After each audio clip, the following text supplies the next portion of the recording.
fan regions are having a moment in the Pokemon community right now. We talked about this back in April already when I did 2 whole episodes of Tin Tower Talks on this topic. If you haven't listened, I recommend that you do. Both of them are great conversations. The first one is with Hoops and Hip Hop and Loxton, and the second one is with Mr. Buddy, all talking about their region and Fakemon projects and transitioning from there to game design. And the scene has not cooled since then. True Green 7 has started to show more of his Asone region project, Birdkeeper Toby has shared at least a tentative release date for Pokemon Tempest, Loxton's announced that he's doing a second region. If you're just on Twitter, and I assume on Instagram as well, you can see tons of artists posting their Fanmon Pokedex projects even without doing anything on YouTube. And I still keep seeing a huge number of independent Pokemon-inspired monster collection games popping up on Kickstarter and the like. So it's no surprise that I get asked all the time whether I'm going to make a Pokemon region. Or not even asked, just told that I should.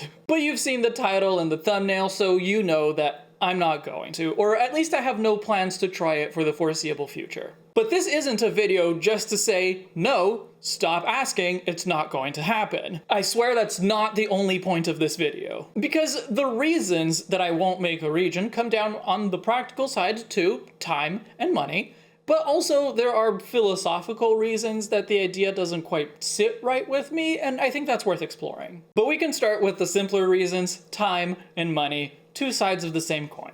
Let's face it, this is a small channel. Between ads, YouTube channel memberships, and Patreon, I make a little bit more than $100 a month. And that's great in that it lets me commission thumbnail and end screen templates, save up for equipment upgrades, and even hire an editor when I'm tight on time. But it's still very little. To give you an idea, getting a single video edited by someone else costs me more than 1 month's worth of channel income, so it's not something that I can afford to do very often. To make a whole region series, I would need a lot of editing, and I would need a lot of art for all of the characters and mons and maps and everything else that I haven't thought of.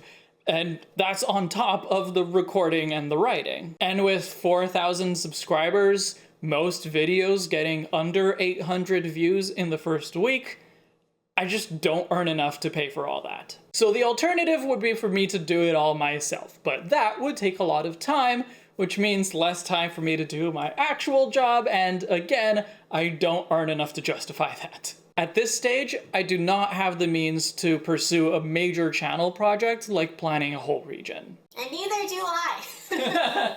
If, even after watching the rest of this video, you still really think that I should do this, come back to me when I've got an extra digit or two in my sub count and maybe drop a few dollars for me on Patreon. But even if I could, I don't think that I want to. And it's not just laziness, although there is some of that. It is a lot of work and I'm not sure I want to do that much. But on a more philosophical level, it doesn't feel right to put that much effort into something that is derivative, or at least that is derivative to that level, because all art is derivative to some degree. I want to make this clear, I'm saying this for myself. I do not want to imply that other people shouldn't make this kind of effort. You do what feels right for you. Individually, I have no problem with making fanmon designs, writing fanfiction, thinking about the gameplay elements that you would do differently. Obviously, I have no problem with that. I do it all the time. But the way that I do those things on this channel, I see it more as an exercise in critique and critical thinking.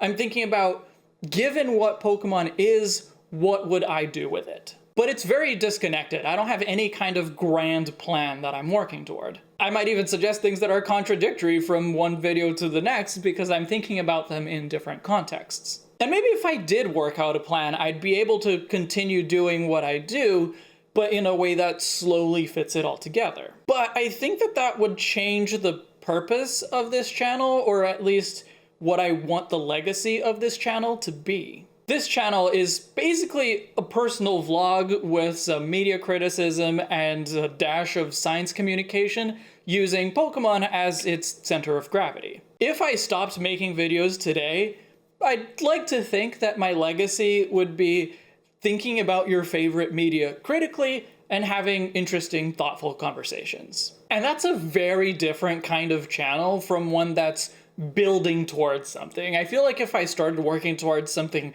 grand and cohesive, that final product would be my legacy. And that by itself is not a bad thing. If the end product is successful, or even if just the process of getting there is successful, that can be a wonderful legacy to have. There can be a lot of learning and community building in that process. Just look at what Mr. Buddy's been doing with Buddymon. But if that end product is a Pokémon Region, a project that would take a lot of work, but that would also rely entirely on an established media franchise, a project that would be fundamentally inseparable from the creativity of people not involved in the project, and in fact who would probably prefer my project not exist, that doesn't sit right. I don't want my legacy to be, here's what I could create within the environment of someone else's legacy. If you've been following this channel for a while, you'll remember that I've done my redesigns and my fanmon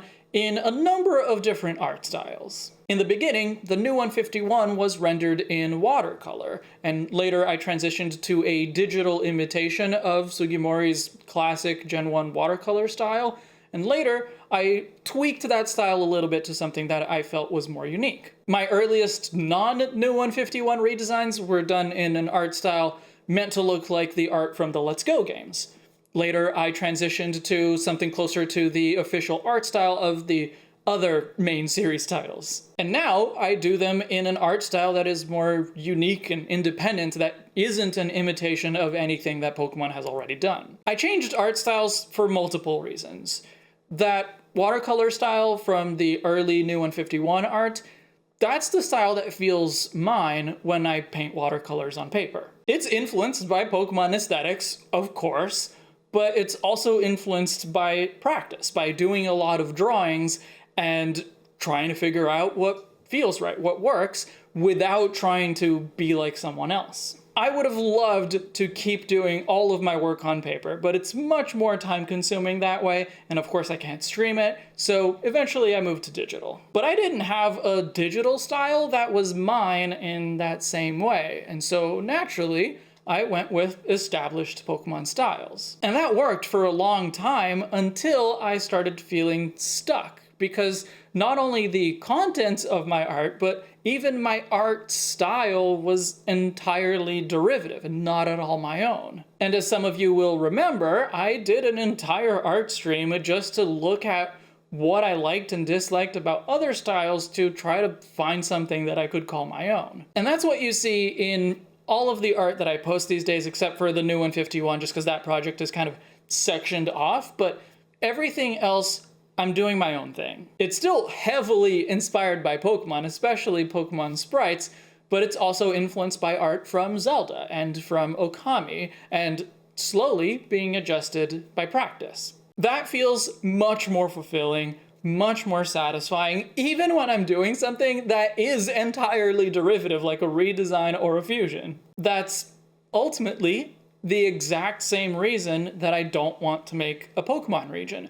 I don't want to end up feeling stuck trying to create within someone else's constraints. That kind of environment can be great. Like when I wrote Cotton Down, my fanfiction short story, I was able to use the Pokemon world building as a jumping off point to explore my own characters, my own story, and I love that story. When making Fakemon, the parameters of Pokemon design offer a useful framework for turning your concept into a mon, whatever your initial idea may be. But when it comes to a whole region project, coming up with your own mons and characters and stories and sometimes gameplay elements, all of that within the general descriptors of introducing a new Pokemon generation, that feels like, to me, too many derivative ideas. I do have ideas for a big project, though. I have ideas for a Pokemon-inspired